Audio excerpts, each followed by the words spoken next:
So in today's video, I'm going to talk about this brand new, gorgeous FX20 that I got from Wheatas Marine in Kentucky. Stay tuned, it's coming up.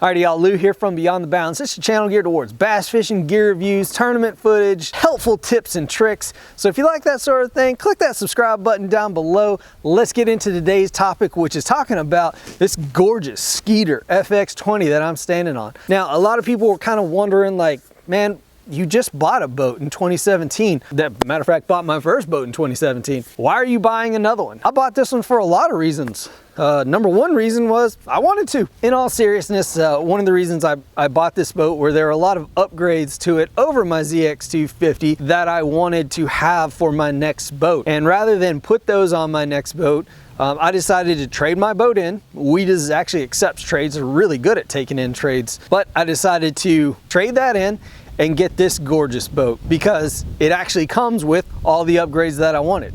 Matter of fact, let's go through some of the upgrades right off the bat. For this one, I've got the Ultrex. This is something that I've wanted ever since I first saw it.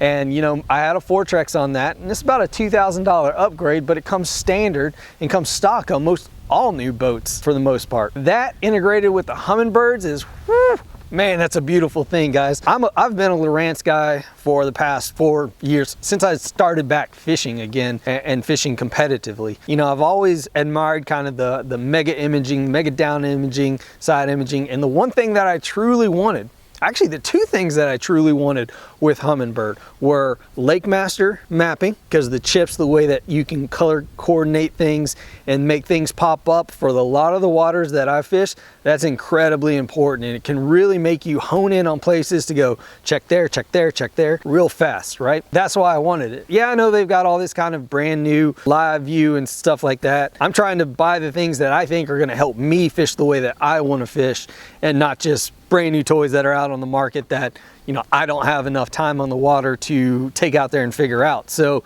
Humminbirds for one thing, because they integrate very well with the Minn Kota 360. I don't have it yet, but as soon as Mega Imaging 360 comes out, hits the streets, should be any month now, I'm going to be picking it up because I like fishing structure, laydowns, stumps, rock piles, those kinds of things.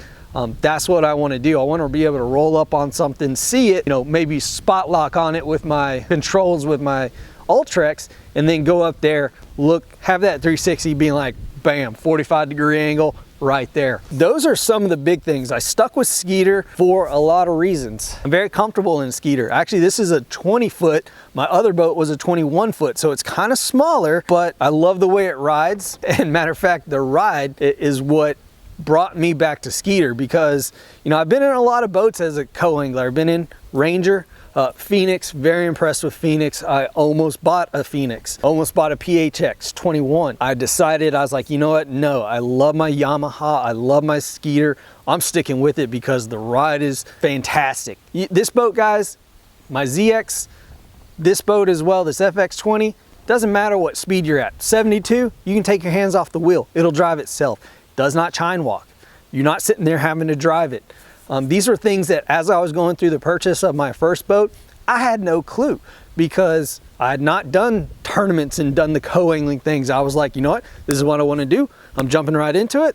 Let's go. So that's what brought me back to Skeeter. Brought me right back to Wheatas, because I'd already had a great buying experience there at Wheatas. So let's have another great buying experience at Wheatas. And it was fantastic. So for me, that meant that pretty much the entire layout was the same. You had your center storage right here with all your tackle in the horizontal slots, which I absolutely love. Rod storage.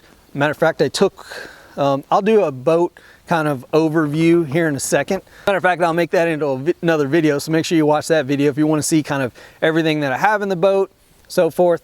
I'll do that video next as I'm done filming this one. Knew all the lockers and all that were pretty much the same, so very familiar with that, very familiar with the charging system, the electronics. It made sticking with this boat very simple and easy. But we've got two more upgrades that I really wanted to include, and those are a jack plate. I I ran that ZX in all kinds of water with a standard jack plate, standard prop. I never did anything to it.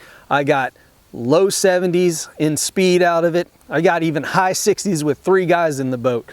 So, you know, it did what it needed to do. Absolutely loved it. Was considering getting another ZX250 in all honesty. You know what, this one came with power pole blades. One of the difference between the power pole 2s that I had and the power pole blades is that these blades actually enter the water very quietly. Whereas the other ones would kind of, when they'd hit, they'd kind of splash, it'd kind of make a louder splash into the water. And when you're sight fishing in those situations, you need to be able to be as quiet as possible. Try not to spook the fish. You want smoother entries. All these little things can add up. As I had mentioned previously, you know, I'd ran that ZX in all kinds of things down to Lake Okeechobee, 1.5 feet of water down there.